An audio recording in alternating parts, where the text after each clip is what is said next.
What is up, everybody? It is your boy OG Den. Welcome back to another video, and today we're doing a really cool video that I've been wanting to do for a long time, and it is your buyer's guide to buying used skateboards and used longboards. Without any further ado, let's get into the video.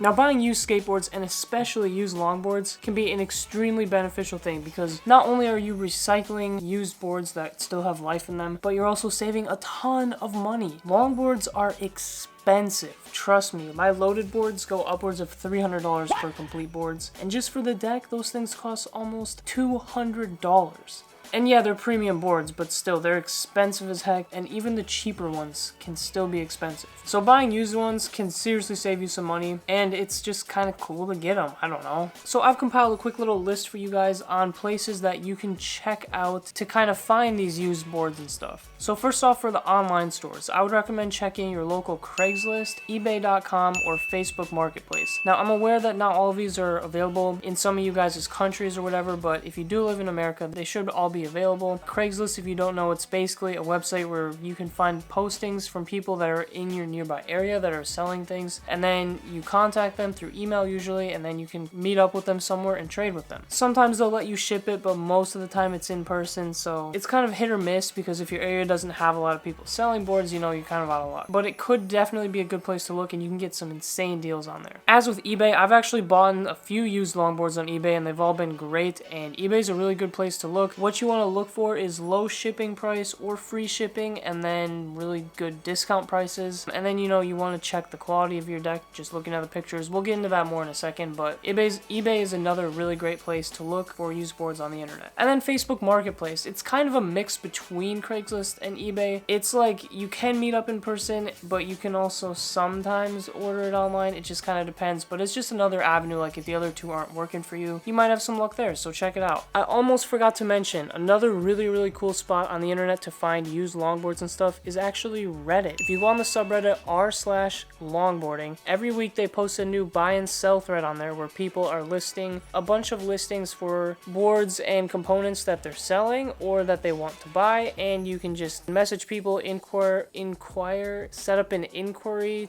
to them about the boards. I think that's how you say that. And if they accept, then you can pay them through PayPal, which is nice and secure, and they can ship it to you, and you know, it's a win-win. If you want a specific video on how to buy boards from Reddit, let me know, but it's a really cool way to get boards, and usually the people on the Reddit are really generous with their prices. Something to note. Alright, now two places you could check that are in person would be garage sales and thrift stores. These are going to be very location specific because each one's different. You're not going to find the same things in every single garage sale or every single thrift store. But if you were running out of options or you just want to go, you know, have some fun outdoors, you know, in your wherever you are, it's definitely a good option to go check your local thrift stores or any garage sales that might be going on because you can find insane deals on boards at those kind of places. Alright, now what should you be looking for in your used decks? Like, which ones should you avoid and which ones should you actually want to go out and purchase? Well, the first question you gotta ask yourself is how damaged is the board exactly? Is it missing huge chunks of the tail, of the nose? Like, are there literal pieces of wood that are just gone? Or is it something more like a minor chip, you know, a few chips of wood out of the plies here or there, you know, some little dents or scratches? If it's the former, you may want to look somewhere else because having giant holes and dents and rips and just breakages of the board are going to be a little more difficult to repair and ride successfully.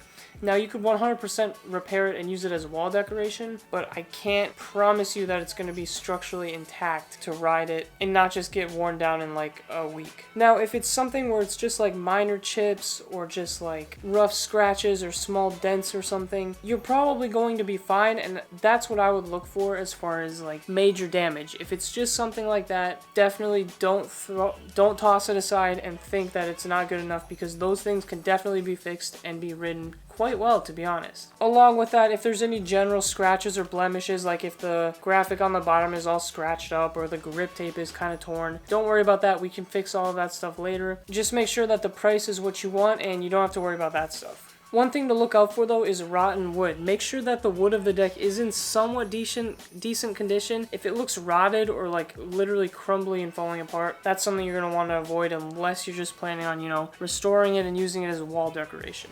But if you're planning on riding it, kind of avoid that because those are difficult things to fix and they're not always the greatest solutions. The next thing you want to ask yourself is, what brand is it? Now, this isn't necessarily going to be the, oh, if it's not this brand, then you absolutely can't get it kind of thing. But good brands can definitely help, you know, justify the purchase even more than you normally would with an average to not very good brand of board. So a few brands that I would definitely keep your eyes out for, because these ones are, you know, they're either average or really good, would be Rayne, Loaded, Zenith, Crown Boards, Landyachtz, Arbor and Sector 9 maybe. Those are more on the average side. And Original Skateboards. If you find any of those brands anywhere, definitely don't just toss them aside, because those are really good brands and they make really good boards. So if the board looks like it's decent condition, definitely grab it if you have a chance. Finally, you gotta ask yourself, what is the price of this board? Is it worth me buying? Well, what I would recommend is when you find a board, take out your phone, go on the internet and look up the brand of the board if you know it, to look up the type of board, if it's like a cruiser, a dancer or something. Try to find that exact model if possible, but if you can't, just look up similar models and types and try to find, you know, a general price of what you think the board would be worth if it was brand new. And if the discounted price looks reasonable, then go ahead and get it. If you have an opportunity to barter with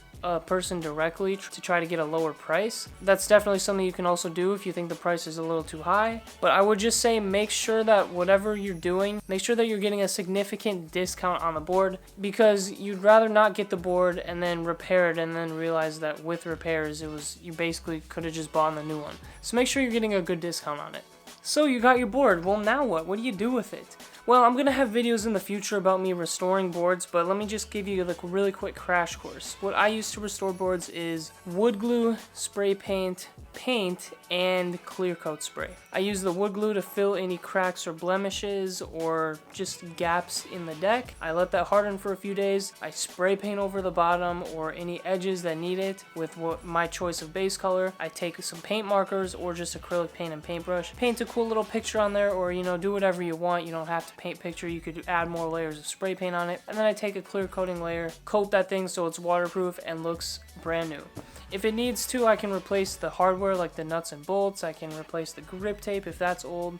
If I buy a board that comes with used trucks, I can clean the metal using some steel wool or something to make it shiny. I could even spray paint the trucks. I can wash the wheels, you know, get new bearings, all that kind of stuff. So yeah, that's like the crash course. If that sounds interesting to you, definitely hit the subscribe button, because I got some videos coming in the future about some custom boards that I'm going to be working on and restoring some old decks.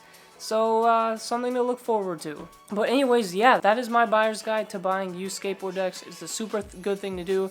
It's environmentally friendly. You get a good discount. You get cool boards and unique boards that not everybody has. And it's just fun to get a nice, good price on your board. And, you know, it just feels good. I'd encourage everybody who's looking for a really good longboard or even skateboard or cruiser, but don't want to spend full price, try to find it used, because you can save a whole lot of money and get the exact same riding experience that you would with a new board.